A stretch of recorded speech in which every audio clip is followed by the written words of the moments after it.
What are your first thoughts when you see these robots? Yeah, that movie was low-key kinda good, I hear. However, you know what is also good? Affinity and Historic. With multiple events including qualifier weekends coming up, Historic is rather popular currently. But did you know that Affinity is also good enough to compete against the top decks in the meta? In this video, we will take a comprehensive dive into the Affinity archetype and the core cards, flex slots, different builds, ideas, pros and cons, and much more. And here we go.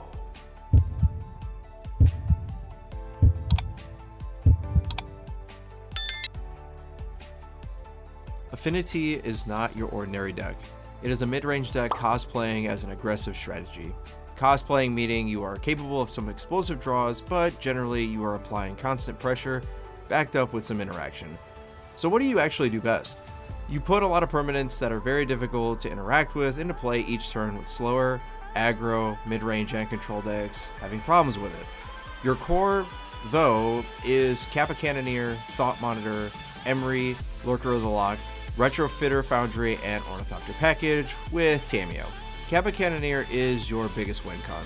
Thought Monitor is, well, Thoughtcast that is a creature. Retrofitter makes 4/4 constructs as early as turn 1, applying insane pressure, and Tamiyo is just a busted magic card. If you've never played with Tamiyo, just try it, flip it early, you'll understand, you basically do not usually lose from that spot. The rest are flexible slots depending on what you want to do, and that includes different colors as well. What do we actually struggle against? Well, Affinity has a problem against linear strats and hard incidental hate cards. Decks that go over the top of you like combos such as SamCat or Breach combo to the hyper aggressive strats such as auras and incidental hate cards with the likes of Karn based strategies that keep Affinity in check as examples. Having said that, what builds are best to attack the meta? That is quite complicated, as there is no set list that does everything. I have suggestions for this, more on that later. Rather, I'm going to give you builds from each color combination, and with that information, you make the best decision that helps you out best. I will start with Blue-White first. Blue-White has the best interaction in the format right now with Portable Hull and Fragment Reality. Portable Hull also is an artifact that synergizes with your overall game plan and strategy, while Fragment Reality gives you additional flexible answers to virtually anything sans Karn and other planeswalkers. The problem or issue? The mana. You lose out on at least 4 artifact lands that virtually add 2 mana to your big spells while also being painful to play. Your sideboard cards give you better hate cards to target certain matchups. Blue-White is a deck I would use for competitive events more than other lists just because you can target the meta better this way, whereas the ladder is a little bit more open. That's not to say that you can't use this on the ladder, I just prefer to use this in competitive strats. While Portable Hull and Fragment are way more flexible than Aether Spellbomb, for example, they do not solve all the issues. So I choose to split Fragments and Spellbombs in the sideboard, as 4 Fragments is way too many. Now you might ask about the new cards like Mendicant Core, and it's just fine. Not busted, not terrible, does exactly what you want. Gives you an actual threat to respect on early turns, acting as a pseudo Ninja Turtle, allows you to add white mana for Mox, and can be cast off Omri, Lurker of the Loch. The speed part is almost like flavor text, as the games are usually over by the time it matters, but if you start off with a 4/4 construct, or anything that deals damage on turn 1, into Mendicant, make sure you play Mendicant first as a note, or else you'll not get the 2 speed on that turn, given how the mechanic actually works. For max speed on curve could be relevant, but Fel win more when you already have it. Next up is Dimir, Blue-Black, the default color combination. You get 8 artifact lands in Vault of Whispers and Seed of Synod without sacrificing too much in the mana base. You get to play some of the best interaction, although I will argue they get a lot worse in the last year, especially Thoughtseize. And a bit on Thoughtseize. It isn't that Thoughtseize is necessarily bad, because it isn't, but Magic isn't about 1-for-1 anymore in 2025. Permanents get way more value than they used to, and can scale over Thoughtseize very, very easily. That said, Thoughtseize basically is better in my opinion in combo decks to give you window of opportunity rather than just being generally good. For example, Thoughtseize is probably better in a Breach strategy with Sorin also, or other combo decks, rather than 2014 Jundam out mid-range today. Refurbisher Familiar is mostly unplayable, yet people still register it, and most of the hate cards in the sideboard can be replaced by other color or colorless stuff. Regardless, going stock isn't bad, just the format has evolved past this point. Make no mistake, Dimir's power is in some of their spells such as Fatal Push and other stuff, but not being able to buy them back with Emry or even getting a milled is such a huge letdown. I've tried the Demonic Junker and Grim Baubles as new cards, but Junker is just an overcosted Chupacabra, and Bauble doesn't deal with the best early plays, Sans Boros stuff, which even then, you're already fine against anyway. In my opinion, this is the worst Affinity color combination, though, again, still playable. Now we have a new arrival to the scene, that's Izzet, a different color combination. Aether Drift gave us a nice little addition in the Special Guest Arsenal and Galvanic Blast. An oldie but highly relevant staple from Modern's past, turned historic, possibly playable card that can hit any target for 2 or 4 damage depending on if you have Metalcraft or not. In testing, Blast was more targeting Invasion of Kaladesh to insta-flip into Aetherwing, which, as we spoke previously about Mendicant, is even bigger and has evasion while also being legendary in a pinch from Mox Amber, all while sporting a bigger giant peach. 4 toughness, a bit more relevant than 3 these days, but being a powerhouse flyer to complement Donatello, my favorite, is a big deal. Yosha was tried, but I think this is just worse than Spellbomb or other removal spells in the format, as it is just too slow, and not being able to be rebought with Emry is also a huge letdown. And the same can be said for Invasion. If you haven't noticed, this is the name of the game. Can you rebuy your support cards with Emry, Lurker of the Loch, who is kinda busted on turn 1? The format basically evolved from Tamiyo and grindy cards like Navigator, more on that later, to what I want to do on turn 1 is cast Emry and start rebuying my stuff. Emry allows you to basically draw 4 cards on turn 1 as it puts it in the graveyard and then rebuy them. Izzet has a home, and having the power of turn 2 Invasion, tap drum, flip Invasion on the same turn can lead to some early wins. Better than Dimir in my opinion, but not by much as it suffers the same issues, but at least your aggro plan is better. Mono blue. Before Aether Drift, I was bouncing between blue-black and blue-white and just hated the mana so much I asked if it was possible to build this without another color. Q in mono blue. The answer is a resounding yes. This variant has gotten me to multiple Mythic seasons and as high as below 150 on the ladder. The difference in interaction from adding a color to just being blue-based is sacrificed to be an overall turn faster in your approach with just being blue. In other words, you're applying consistently more pressure than your other colored variants without sacrificing too much, as Aether Spellbomb is a pretty good portable hull cosplayer. The main draw to being mono blue is having the ability to be leaner and more focused on the main game plan than their sister variants. You get to play more Mox Ambers, you generally have more artifacts, and you get to play my favorite card, Landlord Navigator. Navigator is basically my solution to the control decks. Navigator essentially is Thoughtcast and Frogmite in the same card for 2 mana. Navigator says when 2 artifacts enter the battlefield in the same turn, conjure a Thieving Magpie, a 4 mana flying creature that draws a card each turn while also dodging Divine Purge is insane for a 2-drop. You can't really play more than 2 because you only want to see 1, and them getting milled by Emry kinda sucks. Yet, the power on 2 is too much to pass up. I've also tried many other cards, such as Leyline Axe that was recommended by Maffi on Twitter, Thopterist, the Croaky special, Thoughtcast, and many others, and not just mono blue, but in other color combinations as well. Thoughtcast is one of those cards I haven't decided if it's worth it or not, but given the format, trying to flip Tamiyo on turn 2 might be worth it, but who knows. That was before Aether Drift though. Mono blue is on par with blue white as of right now, given that Aether Drift gave us new toys, yet your quickness probably doesn't outmatch the secondary big threat coupled with your friendly neighborhood Ninja Turtle Donatello. Given this, I'm probably giving the edge to blue white, and that's just because I've yet to lose to the mirror of both matches with mono blue and Dimir Affinity variants on my way to Mythic this season. So how do you pilot this deck anyway? Well, I gave a lot of overview on the different archetypes, and since blue-white is my favorite at the moment, I'll guide you through that. I need to point this out though, this guide is not a strict guide wherein your sideboard strats are the same, so the suggestions are just that, suggestions. Now, let's get into it. Auras. One of the best aggressive strategies right now in the format that can end your days as early as turn 3. Your job is to see a creature, deal with a creature.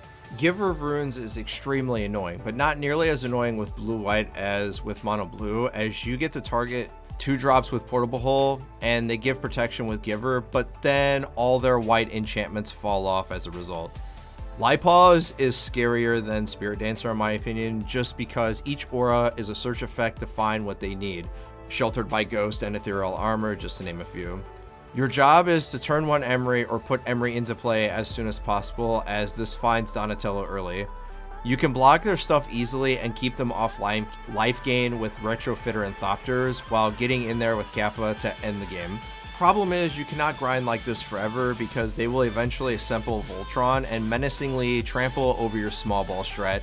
This setup is not easy, but Portable Hold does a lot of heavy lifting here.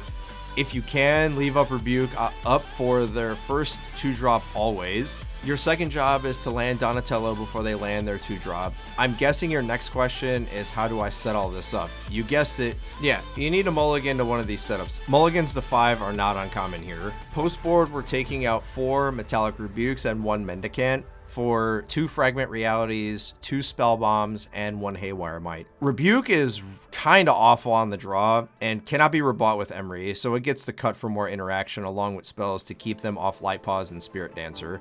The same strat from the game 1 strat applies in the post board game. Stay ahead of them each turn and slow the progress to keep them off lifelink and threats. One little nuance is them having Hushbringer sometimes in the main, sometimes from the sideboard. You don't need to deal with this immediately unless your opponent starts to add Infinity Stones or you need to cast Thought Monitor or something with enter the battlefield triggers.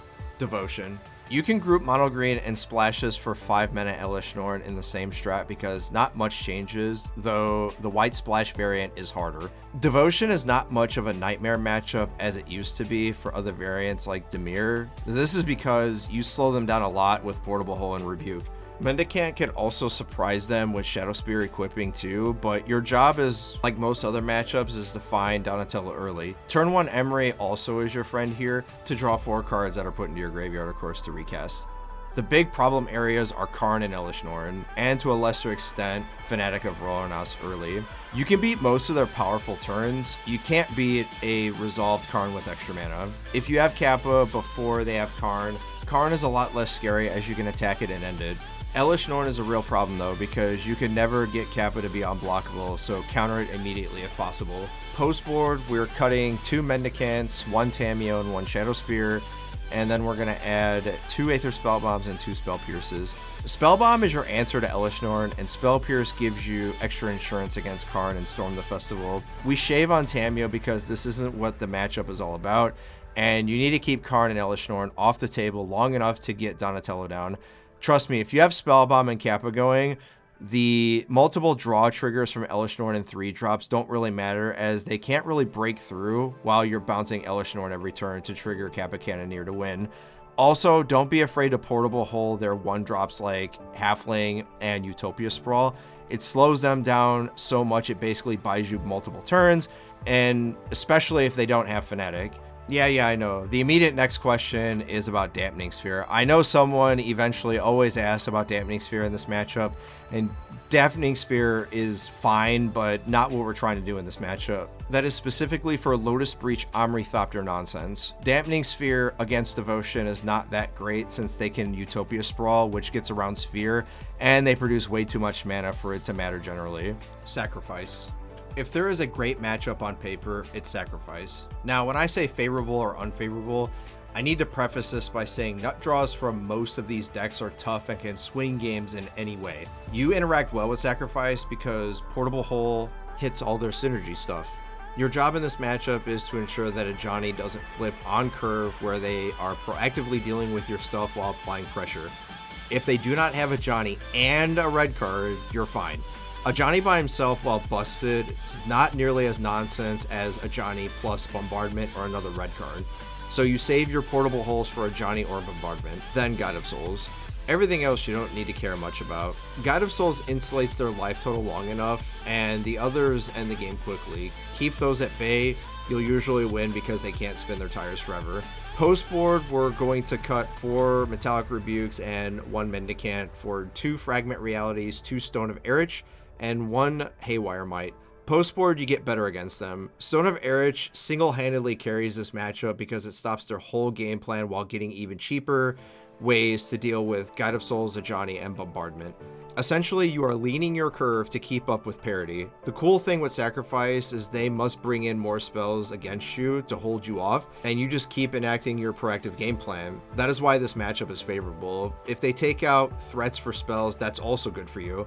It is not uncommon for them post-board to deal with a lot of your stuff, but you're still at 20, and they have like 2 cards and nothing in play. That is a win for you as you grind better than they do. Samwise combo. This matchup is basically the same as Sacrifice, but they are a lot less aggressive while also being way more explosive, which plays sort of well for you. Game 1, however, though, is not very favorable for you because your game plan is more for persistent game plans and not for combos, but your sideboard is what carries you. You are a lot less scared of Ajani than against full Sacrifice, but if you played Emre on turn 1, you need to deal with Ajani. Birthing Ritual, Ajani, and Samwise are the most annoying. This is why I said game 1 is hard, because if they draw the right 30% of their deck, you basically can't win. As with most combo decks, you try to establish the plan and win whether they have it or not. Post board, we're siding out 1 Mendicant, 2 Metallic Rebukes, and 2 Tamios, and then adding in 2 Fragments, 2 Stone of Erich, and 1 Haywire Might. If the sideboard plan feels great against Sacrifice, it feels even better against Samwise combo. The cards you take out could be anything, but if they see Tamio, they might bring in Cruel Harpooner. However, they have both Fragments and Haywire Mites also in multiples. Stone of Erich, yet again, carries this matchup even more than in Sacrifice. Fragment is extra insurance against their problem permanents, and Haywire Mite is another interactive piece. Mendicant could possibly be fine because the game slows down slightly and the speed might matter, but we need more testing to kind of conclude this. Control. Quite frankly, I have no idea how anyone can register these decks right now. Sure, I will drop a match or two just because I don't draw an interactive spell and they land multiple Divine Purges. However, most times you have Rebuke for their first Purge in Skies, and if you don't keep a slow hand, you're usually fine. Mendicant shines here. Donatello before the opponent gets their game plan together usually ends them. It doesn't usually matter which you try first, Tamio or Emry, but it just depends on what your hand's going to look like. However, I am always a stand to turn 1 Emry. Sideboard, we're cutting 4 Portable Hole, 1 Shadow Spear, and 1 Emry. And we're bringing in 2 Spell Pierce, 2 Mystical Dispute, and 1 to 2 Fragment and or Consign, depending on which version you see. Post-board control brings in more ways to deal with your artifacts. Opponents are going to fragment your lands. Be ready for it. Most times it's not the good play, or it's rather a bad play in my opinion, but they'll do it most times. Usually it is because they have Skies or Purge in hand. The fragment consign split is highly dependent on if it's Jeskai or blue-white. Then you have to ask, are they on Tamio or not?